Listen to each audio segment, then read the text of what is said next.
Hello, Joshua Lisec here with Scott Adams, the creator of Dilbert, best-selling author, and the author of the new Reframe Your Brain. How's it going today, Scott? It's going amazing, Joshua. Thanks. Sure thing. So for those who know, those who've forgotten, and those who don't know, I was the editor of Reframe Your Brain, as well as the revised edition of the classic How to Fail at Almost Everything and Still Win Big. And I was also the publishing professional who helped Scott get both of those books independently published under his own imprint. And I thought it would be fun today for he and I to talk about how we respectively think of authorship, get a little bit of secrets from our writing processes, where we align and where we differ. How's that sound for today, Scott? Sounds good. Maybe somebody will learn something. Sure thing. I'd like to start with a brief story you share in Reframe Your Brain about Reframe Your Brain. The idea for the book started with, as you say in the book, you wrote down on your whiteboard something along the lines of reframing book. You wanted to write a book about reframes. And then from there it was, well, what are the topics of the reframes? And then, well, I know that these reframes would go in here, these would go in here, these would go in here. And it kind of sounds like the book assembled itself in that process. Is that about right? Yeah, I like to think of it like a video game where you're picking up energy along the way. So the way I think of it is, if I have a concept, the first thing to do to turn the thing in your brain into something in the external world is to just write it down. So like you said, I wrote it on my whiteboard, but that's just a working title.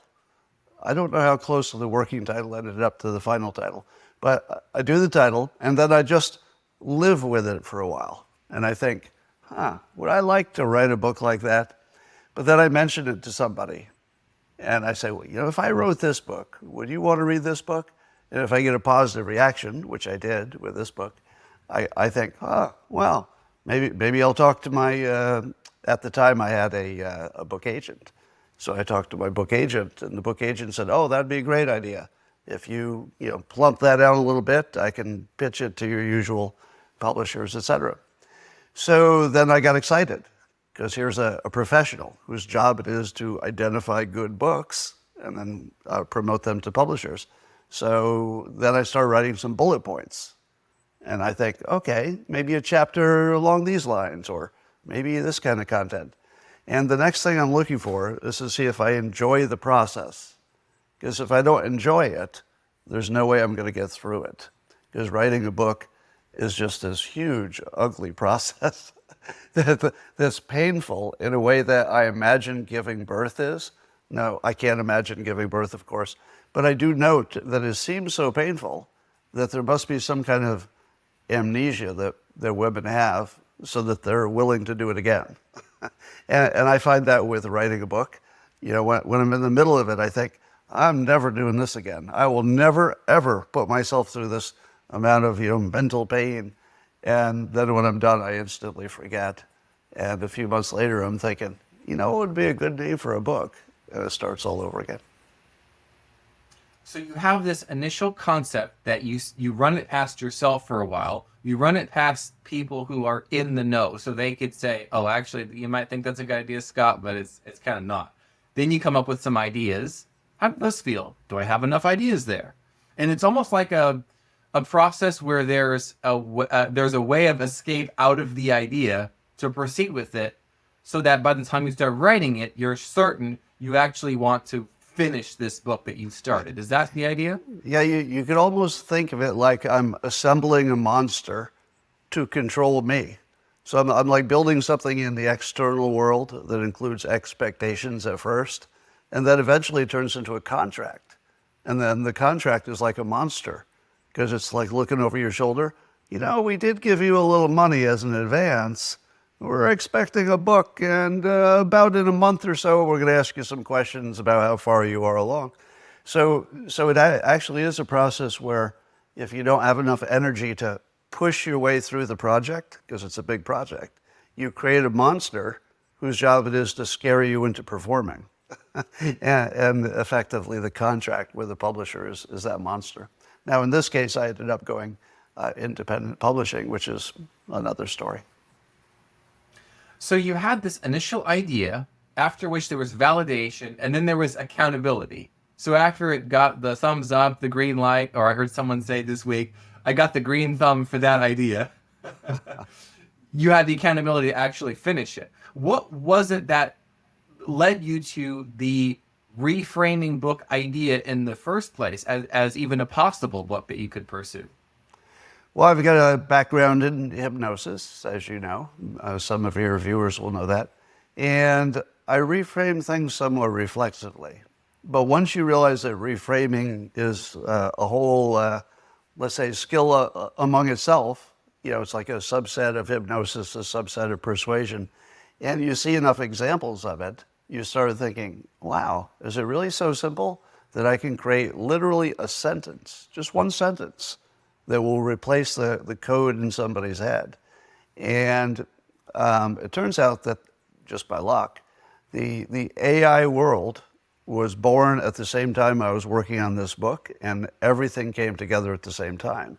Because AI creates something like intelligence just from a combination and frequency of word use that humans have used before. And it analyzes that and can create something that we think of as intelligence, or at least it acts as an intelligent creature. And it turns out that reframes are very related to that, because you can just put a series of words into your mind in the order that is the right order, and it will reprogram your thoughts, exactly as if you change the words that AI learned to become intelligent upon, it would also change what its intelligence was. So the word combinations are effectively intelligence for AI, but we're not that different. A lot of what our brains do is just combinations of words, and you can reprogram your brain by changing the words. And you see advertisers do this all the time, try to get you to use their preferred set of words, because that's what programs you. So you have this collection of reframes. We're at 160 inside of the book. Had you tested? Well, I have some insider knowledge on what the answer is, but how had you tested these before putting them in the book, or were these, this could work. Let's see if readers report that this works, or was it only proven stuff was going to go in this book in the first place? Well, there's always a discovery phase where I say a lot of things in public, and I write a lot of things, and I tweet a lot, and people will respond to things that sometimes surprise me. So the biggest surprise was I'd written almost as a throwaway line in a prior book, How to Fail at Almost Everything and Still Win Big, that I think of alcohol as poison, and it helps me to avoid drinking. Now, I don't have a drinking problem per se, I never have, but I didn't want to drink on weekends, and I just wanted it out of my life. So when I use that phrase in my head, if somebody offers me alcohol or there's some opportunity for it, I just repeat, alcohol is poison. Now, the reason this works is because if you don't have that frame, you default to the normal frame, which is that alcohol is a beverage. And your brain thinks beverage, good. I like to be dehydrated. I like, putting things in my mouth.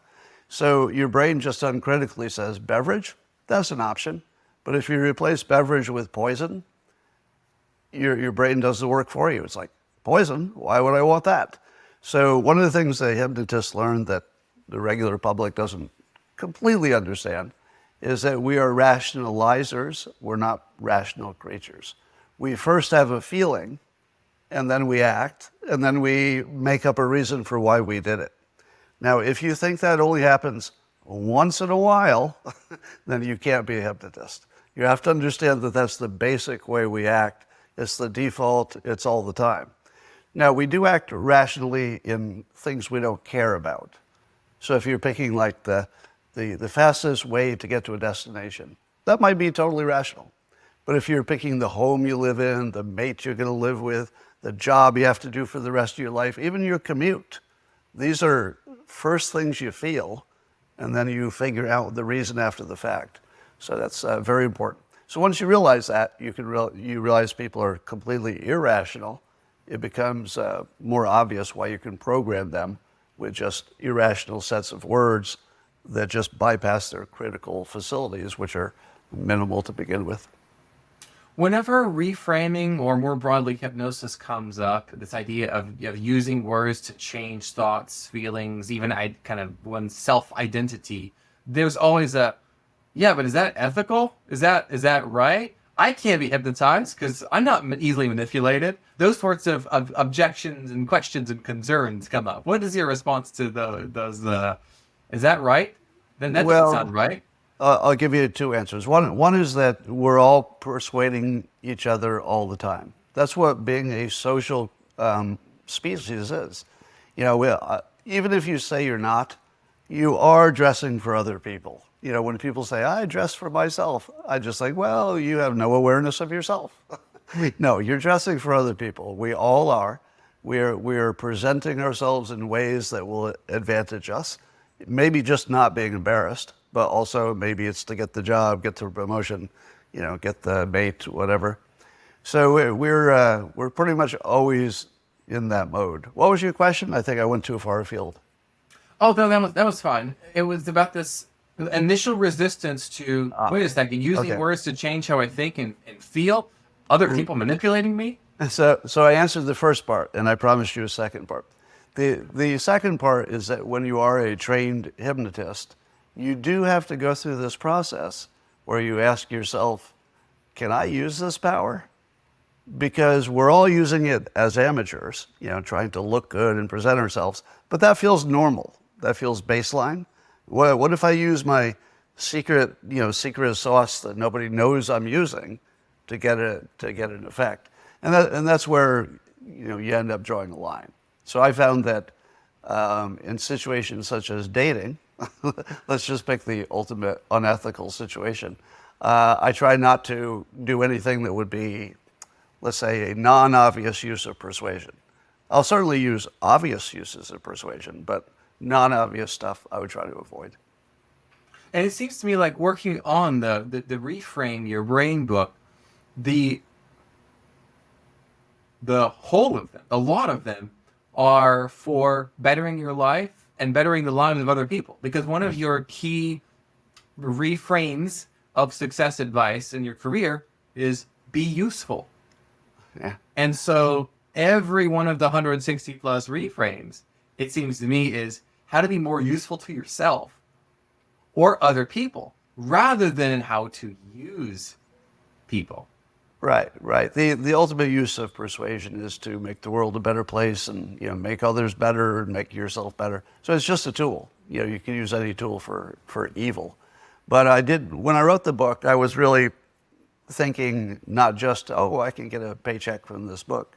I was thinking, I'm sort of at that point in my life where if people don't read the book and get back to me and say, this really changed something, like I'm really operating differently now and I'm improved in some way, then I'm probably not going to be super interested in writing that book. I could write fiction, just doesn't seem to be enough, punch for what I want to do. So this is a book that's got 160 reframes in them. Every one of them could change your life. Get rid of anxiety, could make you more fit, healthier, smarter, more productive in your career. So most of them are time tested. They're things that people have gotten back to me and said, you said that thing once and it totally changed how I act. So those are the core of it, but I've plucked it out with things that I'm pretty sure will work as well. How do you know the book is working? It's been out for a few weeks now. How do you know it's working based on the sort of feedback you've been getting? So I always thought this book would be sort of a two-part journey. There would be the initial publicity, and then that would reach an end naturally. And then there would be a while where people are just digesting the book, and then they would start recommending it based on changes in their own life. So I'm already seeing that happening somewhat massively. People are quitting drinking. They're losing like tens of pounds. Somebody got a promotion right away. One of the reframes is that your job is not the job description given to you by your boss. That's what your boss wants you to think that's your job. But your job is to get a better job. And somebody read the book and told their friend, you should just think about getting a better job. And the friend had a new job in like 48 hours. at a much higher pay. And I thought, sometimes it is that simple, because the jobs were probably out there. It was probably somebody who was underemployed and had developed a set of skills, and they just hadn't tested how valuable they were. So they tested it. And next thing you know, their life is different. The organization, the structure of the Reframe Your Brain book, there's, as you said, there's career, there's health, there's personal, there's like mental health and social life and business and professional. Seeing the book, seeing the reframes of the book presented in that way, it seems intuitive. It seems obvious. Well, of course you would structure a book that way and have these, and each chapter would have the usual frame versus the reframe. When a lot of people are thinking about their own book idea, it's usually not obvious to them how to structure it, how to lay things out, what topics are in scope versus out of scope. How did you reach the place where you knew there would be business, there would be mental health, there would be social life, you were going to cover these categories versus, oh, it's just going to be about health or just business? How did you come to that kind of scope of the book? So I'm sure all authors have their own, private process. My process that works for most of my nonfiction books, is I start writing down bullet points. And I write them as fast as I can. I'm not editing them or anything. And I'm just thinking, oh, I could talk about this. Bam. I could talk about this. Bam. And then I'm putting notes in my pocket, and I'm writing on my whiteboard, and I'm putting notes in my computer, and various times I collect them and put them together. So the first thing I'm looking for is if I can write a quantity that would be book-sized. Because you don't know that when you start. You think, well, this might be a pamphlet, and you don't want to fill it with just filler. So as I'm going and it starts plumping out, it starts naturally forming chapters. So if I've got 2 or 3 things that are related to diet, I'll think to myself, well, I guess I've got a diet chapter. So I'll put a little heading there, and then I'll start organizing the bullet points into their natural chapters. But usually there's a bunch of them that don't quite have a chapter yet. So they're at the bottom, and at the top are the ones where, hey, there were 3 things for this topic, so maybe that's a chapter. So the chapters are all tentative, and the more I fill in the bullet points, they start to form on their own. It's like, oh, there were 6 of them on anxiety, for example. So anxiety is going to be a little chapter, or it's within the health chapter when I realize, oh, there was a bunch of health-related ones. Oh, there was a bunch of career-related ones. So the final layout is driven entirely by the material. So it's material first, as long as it's within that domain of something that would change your life, and you could put it in one sentence. So that was pretty much the domain. Can it make a difference for a number of people? It's not too specific to one kind of person or anything like that.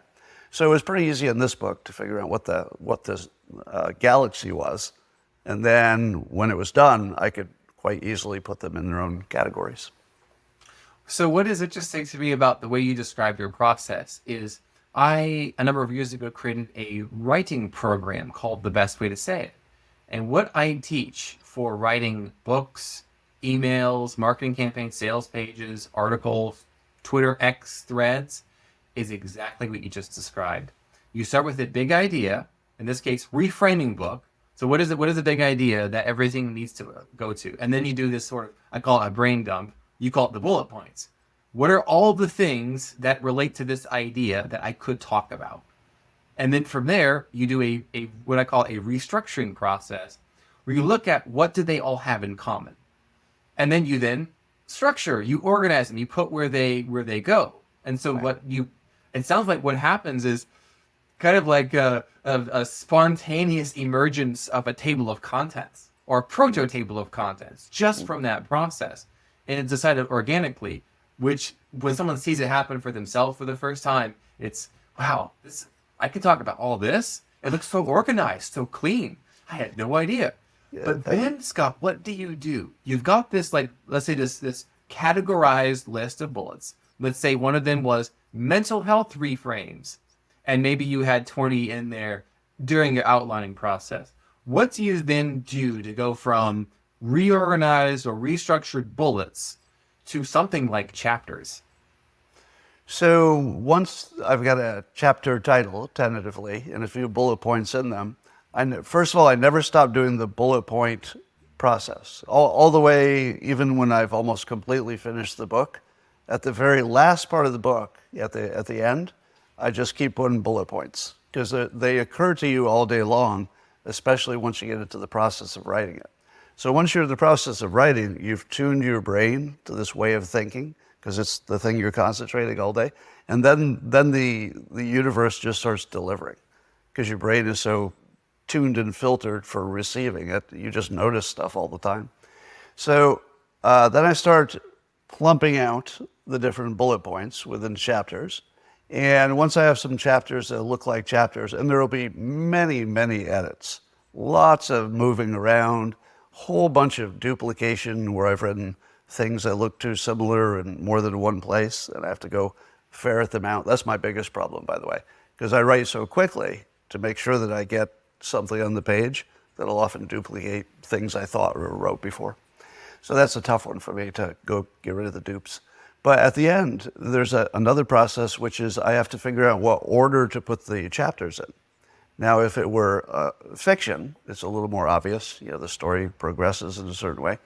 But for nonfiction, you really have to understand how people's minds work, because it's part marketing and it's part information theory, communication skill, right? So you want your first chapter to grab people for sure. Like, that's not optional. Your first page, your first sentence, your first chapter, that's got to be solid. So I'm going to look through and I'm going to say, what could go first, but would also, be solid? Because not everything can go first, right? So once I've got that, then I'll get another boost of energy, as we talked about earlier. When you actually see the first page and first chapter develop, you start getting excited if it works. Like if it looks like something somebody might one day want to read because it's exciting for you. But, there's a lot of work from that point on. Every chapter has to be built out and edited to that. And then the normal way that I organize my material, and you'll see this in my book, I usually have one chapter that's a little weird. In other words, it questions reality itself or really takes you someplace that you weren't expecting. I put that last in my books if it's a mind blower, because by the time you've read that far, you've sort of bonded with me and I can take you a little further. If I'd put the weird stuff about reality in the beginning of the book, a lot of people would say, that's not how I see reality. And then I would lost those readers because they wouldn't know that most of the book was, real solid, down-to-earth stuff. But the last part's fun. It just takes your brain somewhere you weren't expecting. So I like to leave people with almost like a palate cleanser, like a little brain spin, rinse or something, so that they've left the book with actually a different feeling than maybe the whole book gave them right up until that point. So sort of signature move that I do, which depends entirely upon you having content that can do that at the end of the book. You don't always have that. Gotcha. Yeah, and this is a fun one for those who haven't read Reframe Your Brain. It goes where many authors have not gone before. And then, of course, at the very end is the reminder, the full list of all of the reframes based on the sections of the category. So it kind of becomes an at-a-glance reference guide, almost. Something that I've noticed that you said a few moments ago about the opening chapter, a lot of aspiring nonfiction authors I talk to assume that the opening of the book is supposed to start with them. Here's who I am. Here's my story. Here's why I'm interested in this topic. You don't do that. Now, what I tell people to do is think of your opening chapter as a sales letter, because people can read it for free on Amazon as a free download, free sample, free audiobook chapter. And so they haven't bought it yet. And they also have to buy the idea, I'm actually going to read this book that I've already bought. And of course, the one that you begin Reframe Your Brain with is unforgettable, it's visual, it's cute, rightly. And so it's an ideal preview. But you don't spend any time talking, here's who I am, You know me from Dilbert and these other books. Remember, guys, you don't do any of that. You just start the book. Here's my first sentence. For years, I found it annoying to walk my dog. Try not reading the second sentence. Try. You're going to read the second sentence because, like, why does this asshole like get annoyed at his dog? You have to find out, and then I take you on the ride. So the first sentence has to just grab you by the lapel. That's my rule. Right? It has to just pull you forward. How do you ensure you follow that rule? Like, it's good to have a rule, but like, Scott, I don't know what's my lapel grabber. I'm writing about physics or IT or metabolic health or whatever, what have you. Well, think in terms of curiosity. You're making them curious, and you're making sure that they don't have to wait too long to satisfy the curiosity, right? I'm not going to say, oh, I hate a sentence that says, by the end of this book, you'll understand why volcanoes do what they do. I'm like, that's a lot of work. You know, could you maybe give me a reward a little faster? So I want to make them sure that they get a reward pretty quickly. So curiosity is the first thing. But you want to be a little bit provocative, but not too much. You know, you don't want to turn off anybody who doesn't want too much, provocation in their life. But when I said that walking my dog annoys me, that's provocative because people love dogs. Dogs are awesome. Why would I be annoyed at my own dog? So it's a little bit of pushing against your natural expectation that I would love my dog in every way. Gotcha. And then you satisfy the curiosity with a reframe that I've noticed on X. A lot of people have been quoting your reframe, and now they're showing it with their friends who also have expressed how annoying they find it to walk their dogs. So you're going third generation now. There's the readers, and then the readers who are sharing the reframe of chapter one with their friends. All right, but you see what you just did. You've caused people to be curious what that reframe is. Like, why are all these people also annoyed at their dog, and what did they do about it? So if you don't mind, I'll satisfy their curiosity right now. The reframe was, I used to think I was walking my dog, but my dog kept stopping every second to sniff stuff. And I had, I've got a little, what do you call it, a harness on her, so I can pull her without, hurting her. And she's a little dog. So I'll be always trying to tug her away from sniffing some other dog's urine, thinking she couldn't possibly like it that much. I mean, let's get some walking. Then one day I saw some dog expert on Instagram say that dogs need the sniffing more than the running because the sniffing just lights up their brain in a way that a human could never understand. So when I see them just sniffing, they're having the time of their life. I mean, it's almost like they're doing drugs or something. They're so happy. And they'll be exhausted when you're done if you just let them sniff themselves out, because that's the biggest part of their brain, or a big part of their brain. And once I realized that just standing there and letting her sniff like crazy, and I started paying attention to how happy she looked, oh my God, she looks happy, just sniffing away. Like her whole body is in that dog happy look, like, got some more? I'll sniff some more. So I just relaxed and said, all right, instead of walking my dog, I'm taking my dog for a sniff. If I stand in one place for 10 minutes, that's just what it is. And then I had to figure out, what the hell am I going to do for 10 minutes while I'm standing here? And I thought, all right, instead of taking my dog for a sniff, maybe this is when I work on my posture and my breathing exercises. And Andrew Huberman, two inhales followed by one exhale, almost instantly makes you feel better. And so I used it as this is also a hypnosis trick. I used it as my trigger to remember to do something that it was one of the rare times it was a perfect time to do it. Just sit there and breathe. Put your shoulders back, try to get your posture up. And so I do that every day and walk around in the sun, which is also an Andrew Huberman thing. Get some sun before it gets too late. And the whole process has turned into almost magical. It's my favorite part of the day. And it used to be just a chore I didn't like. And so what that perfectly encapsulates, that one anecdote of the sniff and the breaths, it teaches how you think about reframing your life and other aspects of life. And so when you then apply it, the reader thinks, I wonder what other unpleasant aspects of life this book can make me enjoy, Right. like my diet and my job and my spouse. I'll give you a simple one. Another one of my reframes is folding towels. A lot of people don't like folding towels, it's sort of an annoying chore. But I found over time that if I turned it into like a physical challenge, to almost like juggling, to see how gracefully and quickly I can fold the towel, boom, boom, boom, throw it up in the air when you're done, grab it in the center and let it fold over itself like you're, the Cirque du Soleil folding towels. And suddenly I'm like, bump, bump, bump, bump, bump, look at me. And I'm feeling like, I wish somebody was watching right now.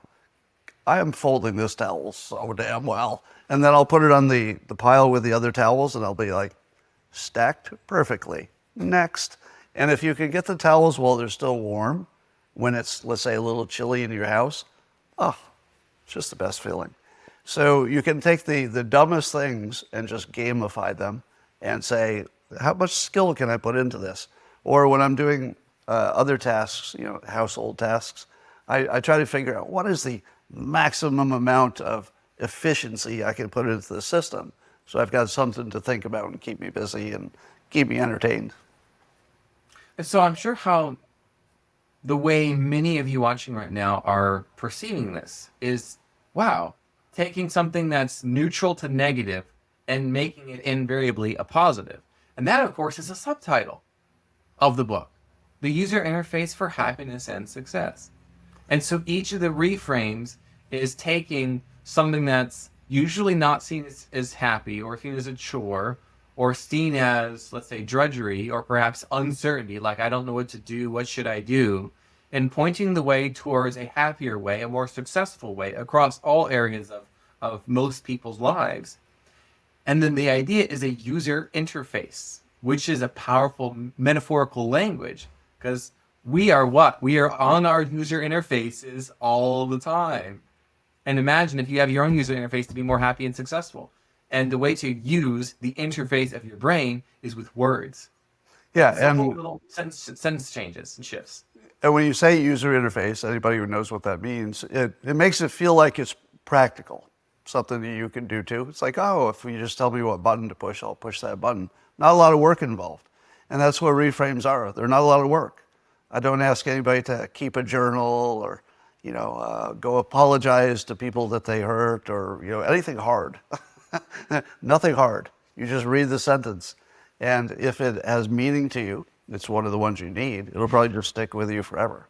And if it's not something you need to fix, probably it'll just pass through your memory. It won't hurt you at all.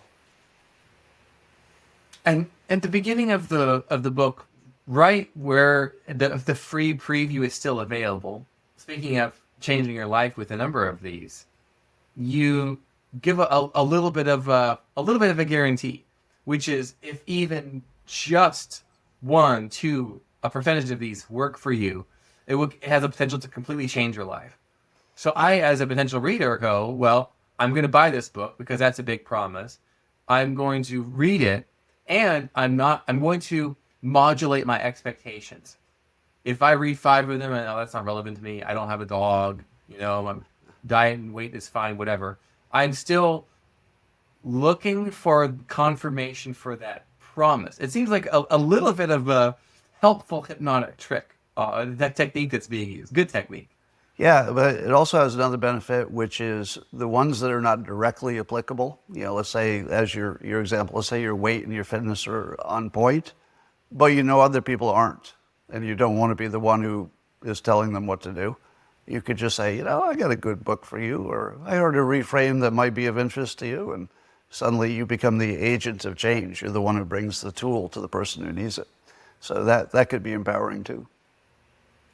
Something that a lot of people ask me as I've been promoting the book, and they see that it's still, after what, now plural months of release, that Reframe Your Brain has been available in softcover, hardcover, ebook, and audiobook, is that it's a #1 bestseller in the hypnosis category.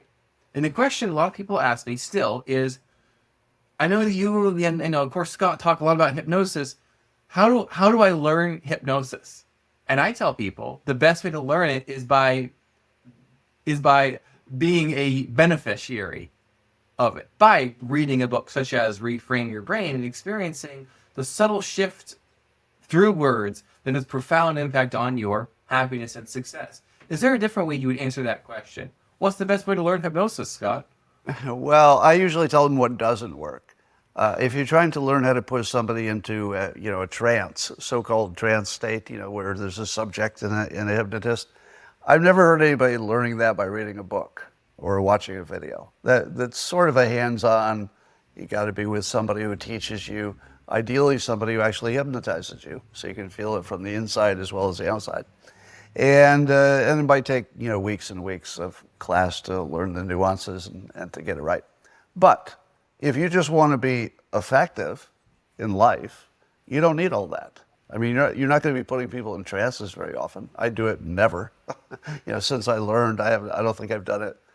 I don't think I've done it 10 times since I went to hypnosis school. But reframing is let's say the most practical way you can affect an immediate change in somebody's mind in a hypnosis compatible way without learning any hypnosis. You just say this sentence. It's sort of almost like I jokingly call it a book of spells, because you think to yourself, how can a sentence change me? But you know what? I've been changed by a lot of sentences. If I look through my life, there are times in my life where somebody just said one thing, one sentence, and you just think, I'll never be the same because I heard that sentence. I'll give you an example. This one's not in the book, but it made me think of it. I used to shovel snow for a rich guy who lived in my neighborhood, a little small town in upstate New York. And I had to get up before the sun and trudge through the snow, which sometimes was waist deep, and nothing had been plowed yet. And I would get to his house, and I had to do the entire perimeter, shovel the entire perimeter. Very hard work for a 12-year-old kid, and several years after that.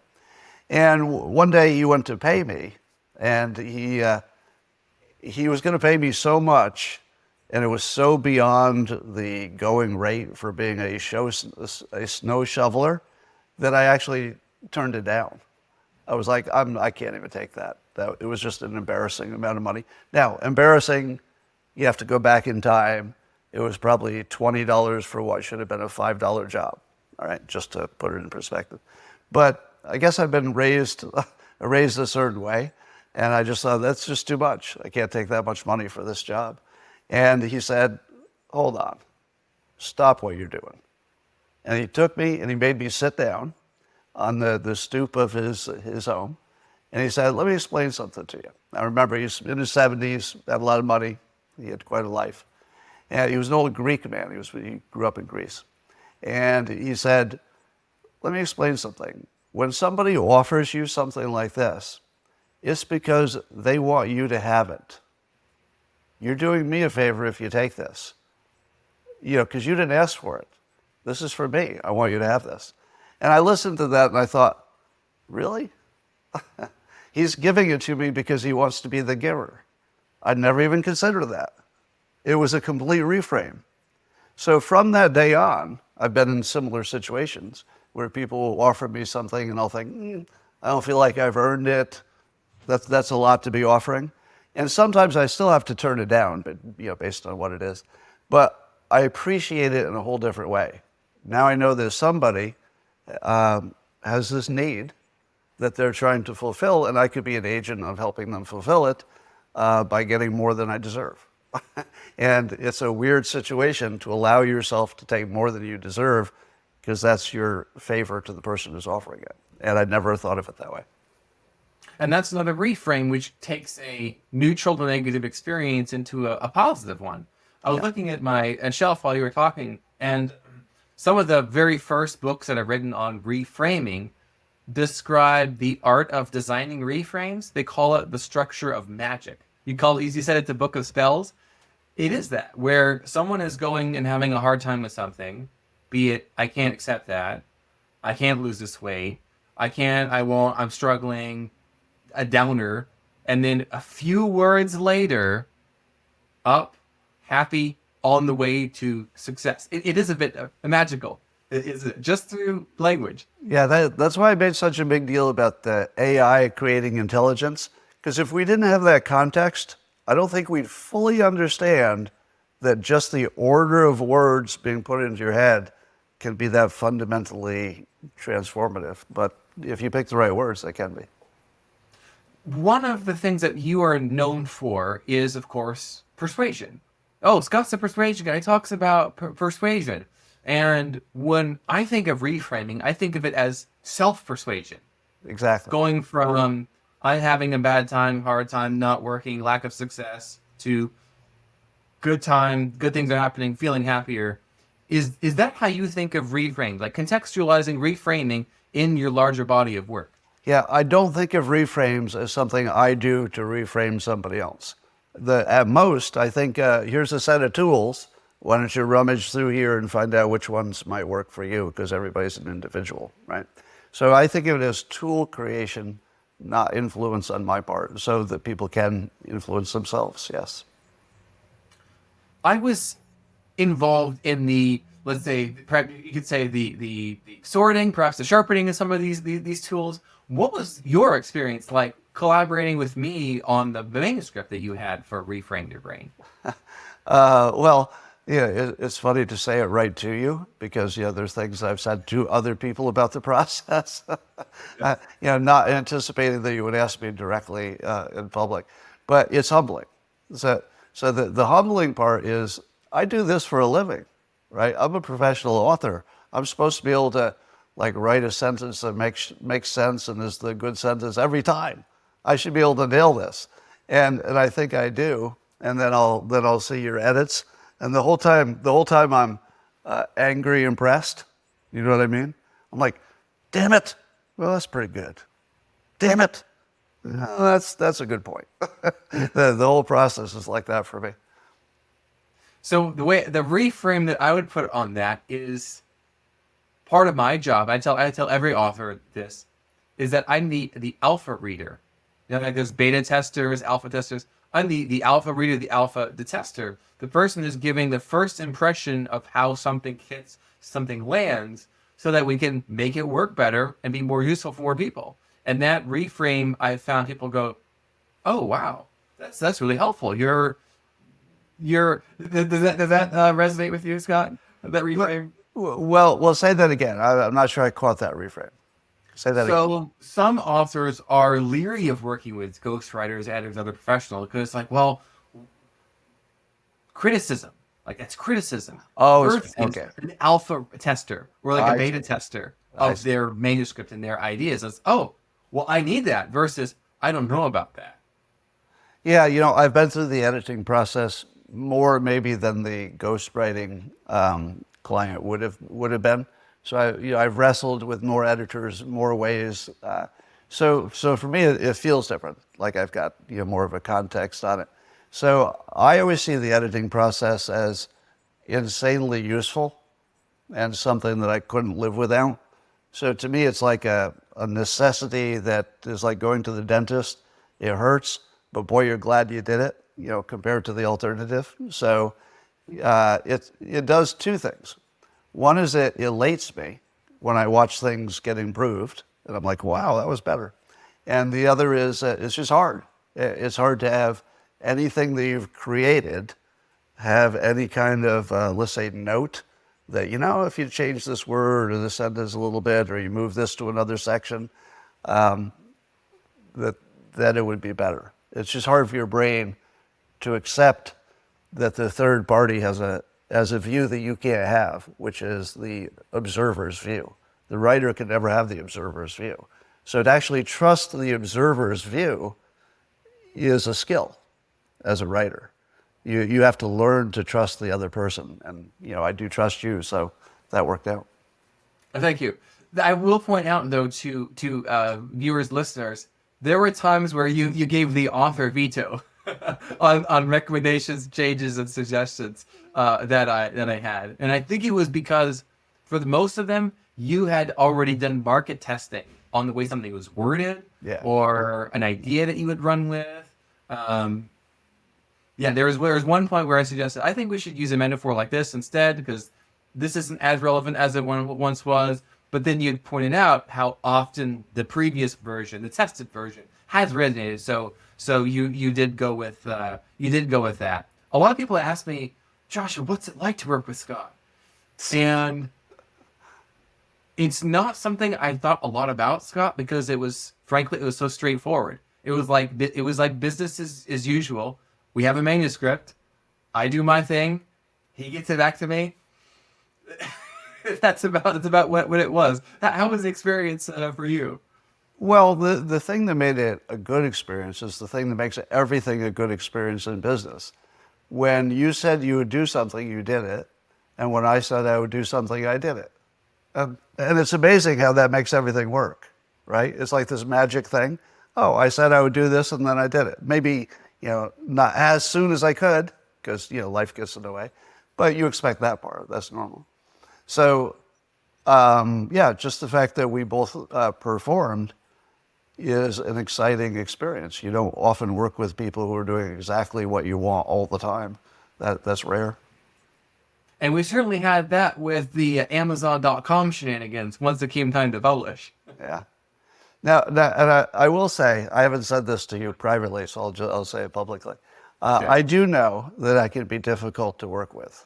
All right, I am aware of that. So, but it was never so with you, because you seemed to understand it. Like, you worked with it. You knew when I was just having a moment, where I was just working out some frustrations, and you just sort of let me do it, and then I'd be fine the next day. So your ability to work with people is extraordinary, I have to say, because I'm not that easy to work with, but you made it seem easy. Well, thank you. It's in the same way that you work with so many editors over the years. I've had the experience of working with so many authors, cultures, countries, personalities, and also approaches to writing books. And I think what made it so straightforward from my perspective with you is the way that you think of structuring a book, where there's not this, hey, what if we put this story in here that I really like? There's nothing to do with anything whatsoever, which is most authors want to do, because it's, well, I really got to talk about my mom here. Why? And it's just you're trying to talk them out of some bad ideas. But you have a proven writing process. So speaking of proven writing process, if we're to fast forward a number of years, in the same way that How to Fail at Almost Everything and Still Win Big has brought into the marketplace of ideas what are now seen as just obvious advice that everyone knows, like passion is overrated, systems over goals, for example, talent stacking. A few years from now, what do you think from Reframe Your Brain will have penetrated the collective consciousness that just everyone knows in a few years from the book? There's one, maybe this is wishful thinking, but I think it's among the strongest. I don't know anybody who doesn't have a little bit of social anxiety. Go into a place, a party, and you don't know everybody, but you got to make conversation with strangers, whether it's business or personal. And there's a reframe in there, which, if you don't mind, I'll blow it out a little bit here, which is you could learn the basics of making good conversation in about 1 minute, which is just say your name, introduce yourself, ask questions about why they're there, where they work. Do they have any kids? If you keep going, you might ask them about their family life. And the reason is that people love to talk about themselves. And people don't know that this simple method of simply being the question asker will leave the other person with a very positive image of you when you leave. They'll think, oh, that was a nice person I talked to. They seem very interested in me. And it's just mechanical. You simply ask questions about the person, make eye contact, tell them your name. They're going to like you. It's almost guaranteed. Now, I just taught you how to be in the top 10% of all people making conversation. Literally, you're done. You just learned to be in the top 10%. Now here comes the reframe. You're not going into a social situation as the victim who is trying to survive. No, you're the rescuer. You're going in there and you're going to find somebody who is having a worse time than you are. somebody who's clearly uncomfortable in the situation, you're going to walk right over there and you're going to make them comfortable. How? Just start asking them questions about themselves. Make sure that they're talking to a human instead of standing by themselves. Give them a little attention. Give them a little respect. Make sure that when you ask questions, they're real ones. You actually care about the answer. You're a little bit interested. Usually you can find something in common after a few questions, like, oh, my kids go to that school too, something like that. But once you do that, you've become the rescuer. So you walk into the party and you say, well, who needs rescuing? There's one that looks a little bit uncomfortable. Go right up to that person and talk to them. Now there's a little bit more in the book, but the idea is that you can quickly reframe your experience from the person who doesn't know how to do anything to, well, I am in the top 10% of people who can handle this situation. So I'll just go handle it and I'll go save a few souls. And it's very transformational. I would love it if that became the thing that people remembered from the book. I can vouch that works in that exact method because it doesn't happen often these days. But when I was doing a lot of business events and networking and conferences and whatnot, anytime there was open networking, it seems like everyone either rushes out of there to go to lunch or to do something else, or to find their kind of little clique of people that they've sit next to so they don't have to feel socially awkward. Every single time, what I have done is I will look around and I will look who's standing by themselves looking awkward and sad. Or at least just looking around oh, that's one right there. So it's like I have a job, it's a mission, and I can be helpful. Remember your keystone advice, be useful. And so I'm looking to who can I be useful and give someone to talk to. All right, here's another one. When you talk to somebody, then your next problem is how do you stop talking to them? Because you don't want to be stuck the whole night talking to one person. And so I've come up with a sentence that will free you from any conversation in one of these situations, if it's a mass people situation, that will not sound rude, and I promise you, it won't sound rude. And it goes like this. Hey, Joshua, it's been great talking to you. Nice to meet you. I got to do a little more mingling, but maybe we can catch up later. That works every time. Now, you could do, my drink evaporated. Can I get you a drink and hope they say no? That wouldn't, that's only a 75% effective one. Every once in a while, somebody will say, yeah, that'd be great. You're like, oh, okay, that's not how this works. But try the I have to mingle, because they do too. You're solving their problem at the same time. So most people will say, great, nice to meet you. And that does help. It does help if you remember the person's name, though. So you do need to have been listening and remember their name, which is, I think, another helpful tip for this conversational, social environment. Right. Yeah. If you don't do anything else right, remember their name and use it in a sentence while they're talking to them. Every bit of science and every bit of personal experience will tell you that's completely transformational. Just say, you're just talking along and you're like, Joshua, I've been there too. I've done that too, and blah, blah, blah. And just hearing your own name incorporated in a sentence is the salesman's trick. All right. 100% of salesmen learn that first. That's like first, of a very long list of things to learn. So learn that one. It's the easiest one to learn. By the way, the trick I use is I use the name as soon as I hear it. And especially if they have a nice name. If you meet somebody who has an unusual name, my name is LaQuaya or something like that. You go, LaQuaya, how do you spell that? And then they'll tell you. You go, God, that's a nice name, LaQuaya. And then you can remember it. But people like to hear that their name sounds nice if it is a nice name. So we have covered quite a bit here today, Scott, from the origin story of this book, a reframing book, and then the process of writing it, to working together, collaborating it, all the way even to the future. Were there any surprising moments along the way? And those who know the backstory know that there have been surprises. But have there been anything that's unexpected from the process of writing now through the launch and the release of the book? Anything unexpected that's come up along the way? Unexpected. I guess I was learning along the way. I didn't realize how many different apps would be involved in independent publishing. That part caught me as a surprise. I felt like almost every day I was signing up for a new app that did some little corner of the work that needed to contribute to the whole. So I don't love signing up for apps. That's just my personal thing. I hate signing up for apps. But beyond that, I think it was pretty straightforward after that. Hey, maybe except for the part about being canceled again.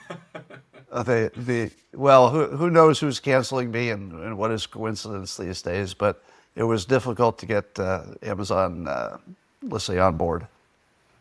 Yeah, but eventually it got out to. It's getting a great reception. Reframe Your Brain. I think it's available in over 100 countries in some versions, softcover, dust jacketed hardcover, audiobook, ebook. The individual who narrated the audiobook, people are saying great things about their experience listening to them. It captured your voice, your tone, your style. It's a lot of fun. It was a real delight and a treat to work with you, Scott, on both of the books. And I appreciate you coming on my channel here to share a little bit. Any closing thoughts you want to share as we transition out?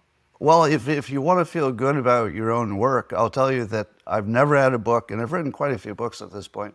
I've never had one that people bought so many copies for themselves. Often they'll buy a physical one plus an audio book. They'll buy 5 to 10 copies to give away as gifts. I've never seen anything like that. So obviously it's working, and you're part of something that's changing people's lives. So good, they buy 10 copies. Yeah, That's more great, often Scott. than you can even imagine the number of people who bought 10 copies. It's mind-boggling. Yes, probably the average customer's purchase is probably at this point 3.1 copies. It feels like it. It actually does. Yeah. Well, it's been fun, Scott. Until our next adventure, we'll sign off here. Okay. Thanks so much. All right, thanks, Joshua.